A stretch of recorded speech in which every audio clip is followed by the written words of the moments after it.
Assalamualaikum warahmatullahi wabarakatuh.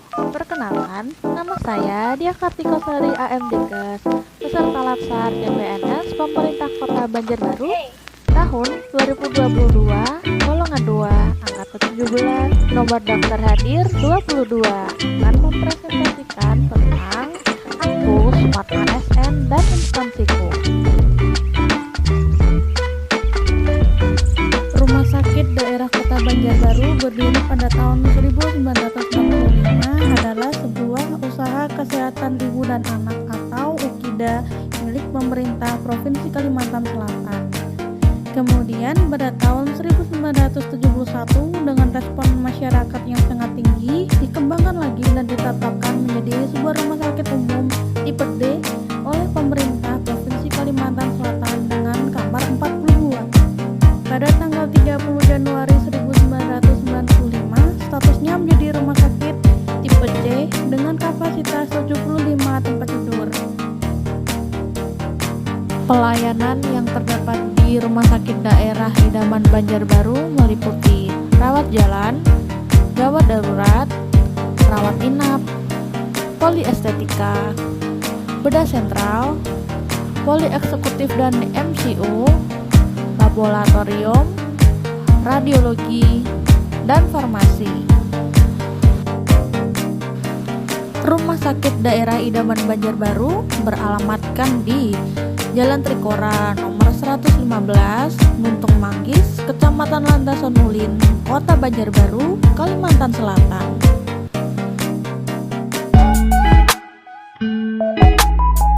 Rumah Sakit Daerah Idaman Banjarbaru memiliki visi, misi, dan moto, antara lain visi Banjarbaru maju, agamis, sejahtera.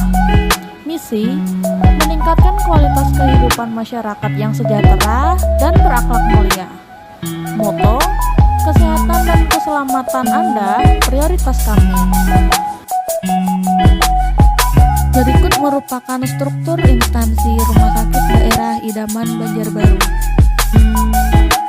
Okupasi terapi adalah bentuk pelayanan kesehatan kepada klien dengan kelainan atau kecacatan fisik dan atau mental yang mempunyai gangguan pada kinerja okupasional dengan menggunakan aktivitas bermakna atau okupasi untuk mengoptimalkan kemandirian individu pada area aktivitas kehidupan sehari-hari, produktivitas, dan pemanfaatan waktu luang.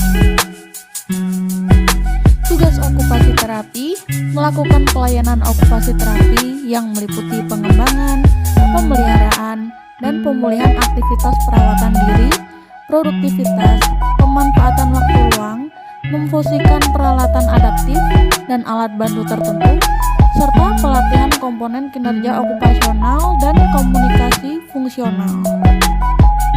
Pelayanan okupasi terapi antara lain Activity of Daily Living atau ADL dengan contoh aktivitas mandi, kemudian Instrumental Activities of Daily Living atau IADL dengan contoh berbelanja, kemudian regulasi istirahat dan tidur, pendidikan, perancangan kerja, pemanfaatan waktu luang, bermain, dan partisipasi sosial. Standar pelayanan yang harus dicapai oleh okupasi terapi.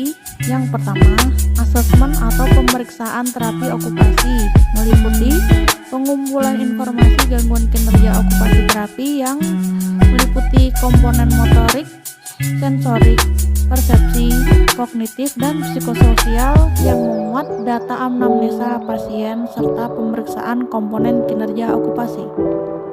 Yang kedua, penegakan diagnosis terapi okupasi.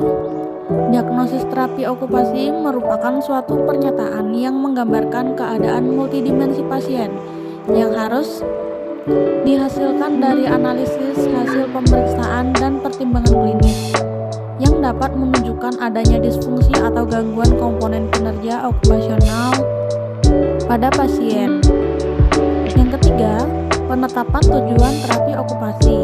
Tujuan terapi okupasi tersendiri terdiri dari dua tujuan, yaitu tujuan jangka pendek dan tujuan jangka panjang. 4. Intervensi okupasi terapi. Intervensi meliputi adjunctive, enabling, purposeful activity, dan occupational activity, dan dilaksanakan dengan metode yang berbasis bukti sesuai perkembangan keilmuan terapi okupasi dengan mengutamakan keselamatan pasien, dilakukan berdasarkan program perencanaan intervensi, dan dapat dimodifikasi setelah dilakukan evaluasi serta pertimbangan teknis dengan melalui persetujuan pasien atau keluarga terlebih dahulu.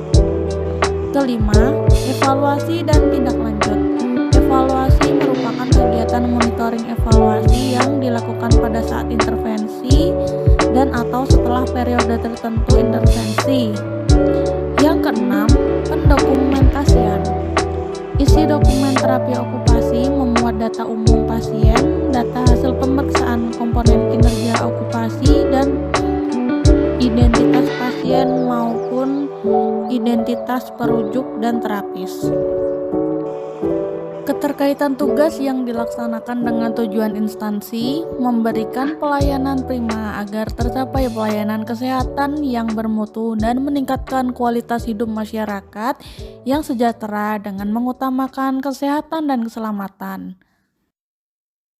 Sekian yang dapat saya sampaikan. Bila ada tutur kata yang